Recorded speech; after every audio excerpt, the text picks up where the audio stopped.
Everybody's got traumas. We all have things that were beyond our control that created pain. But today, people talk about their trauma as part of the identity. But most traumas they're stressors. They were more stressful then.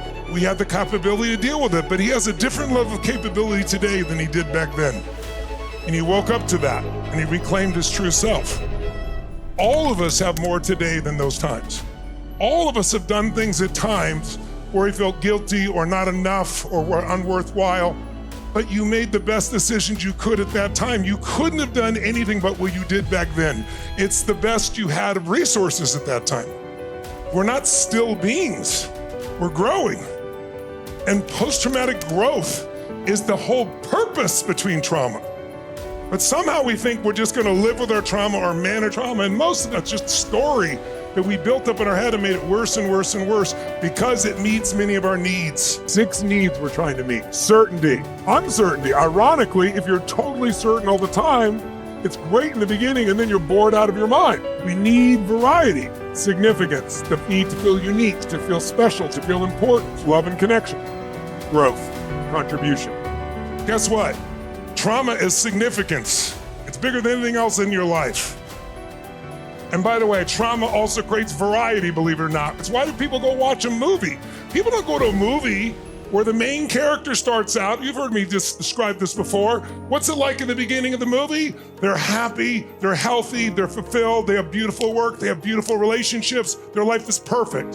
And then as they go through the story of the movie or the book, what happens? They're even happier, they're even more loving, it's even more beautiful, and it ends with them happy and beautiful and loving. Who's gonna go to that movie? No one! Because most of us, what creates an excitement is conflict.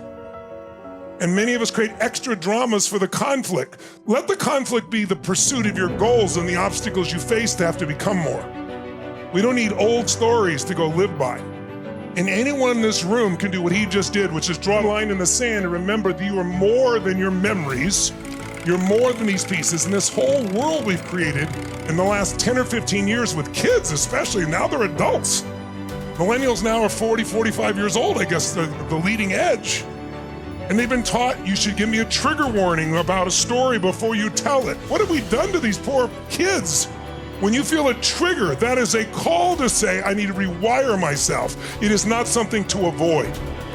Or your world's gonna get smaller and smaller, and you'll have a great story about it, about what happened to you. But everything you're gonna tell me, losing 10 people in 3 days, losing your love of your life, losing everything financially, losing your home, losing your dog, losing your friend, all that is like playing a country western song in reverse. You get back your house, you get back your car, you get back your truck, you understand? We are in a place in life where someone else has done that and they've overcome it. So all you have is a story. And you may be getting it because many of you in this room especially are such givers. And you're responsible to so many people and you care about so many people. The only time you care about yourself is if it's bad enough that you're so overwhelmed that you have to care for yourself. And that is a poor way of living your life. It's not something that's sustainable. So it's not that you can't deal with it, it's like you have to create a problem so big that now, finally, you have to pay attention to yourself. And you might feel sorry for yourself because at least you're feeling for yourself right now. Okay, you're one of those people. You're a giver. I've got to know you over time, and you're just like, give. Well, now I got enough reasons that I can feel my own feelings, feel for myself, deal with my own conflicts, but it's a call. All of it is a call to your soul and spirit to claim more of who you really are. And you won't. It's like if I lift a light weight and I do 100 reps, I get no growth. I get maintenance. I can maintain the muscle. If I don't use it, I lose it. If I pick that big ass weight I can barely lift and I can't even do 8 curls and I make myself do 12 or 11, that growth is going to be explosive. Emotional, spiritual growth is what really makes us happy long term. My set of beliefs was, okay, well, death, okay, it's, I don't know what it really means in the end, but I don't think this is the end. Nothing ever ends. Everything in the universe transforms. It goes from one thing to another. Nothing is destroyed. And so I'm like, okay, but when I went there, It was so different, and you'll see this when you go. I got on a barge and then I drove by, and there are these places where for 4,000 years they've been burning these fires and never letting them out, no matter what happens outdoors. And they have wood stacked as high as the ceiling or more, and all day long they burn the bodies. And in their belief system, in the Hindu belief system, there are many versions, just like many versions of Christianity, many versions of any religion, right? Different sects.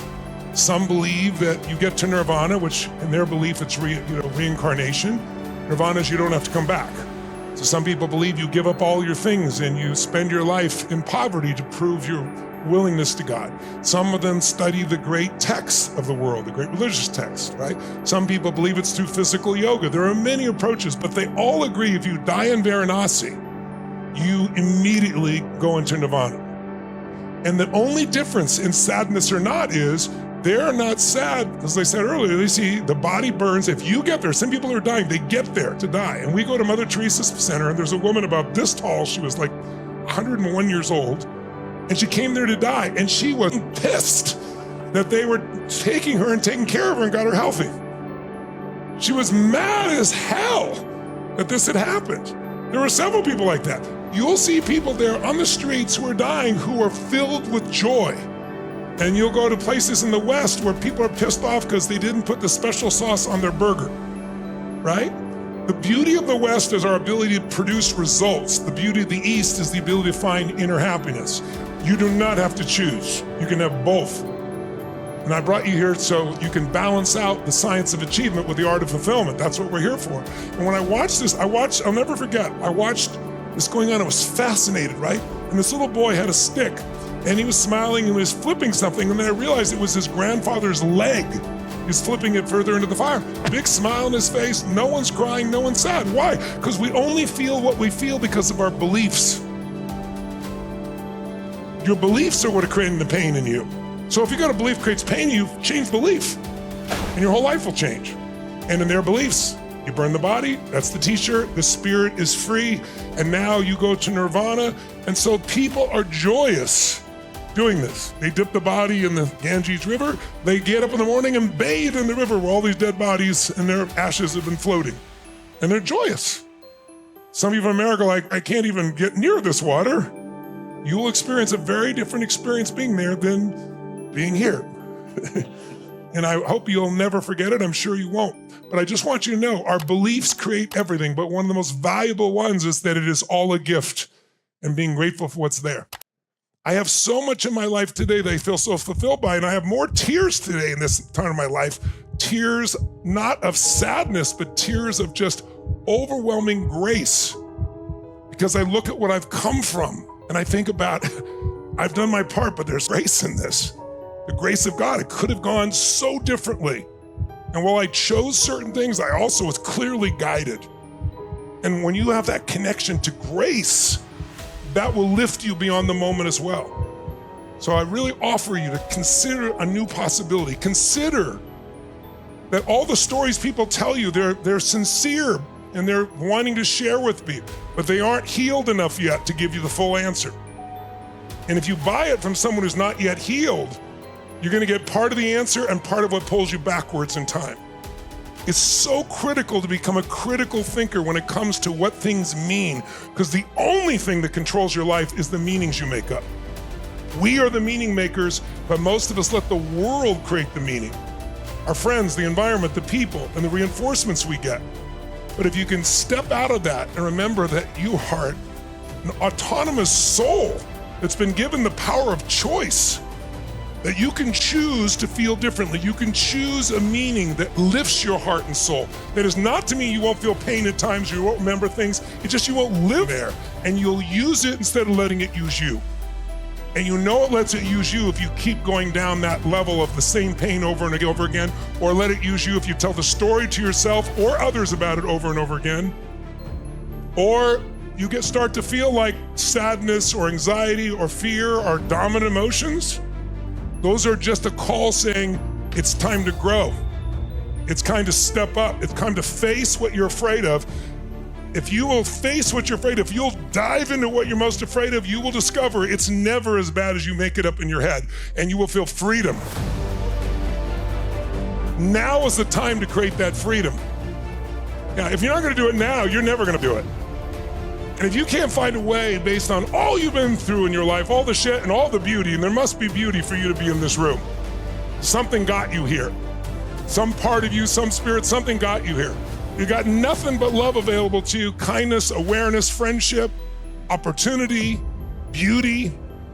But we forget all the miracles that are happening. We get caught up in what we see as the limitation and we lose the miracle. And I hope you took what Mo really was giving you is come back to the miracle that they lived, the miracle of what you lived with them, what you shared with them, what you can now take of them inside and carry with you so they continue to live if it's someone you've lost as an example.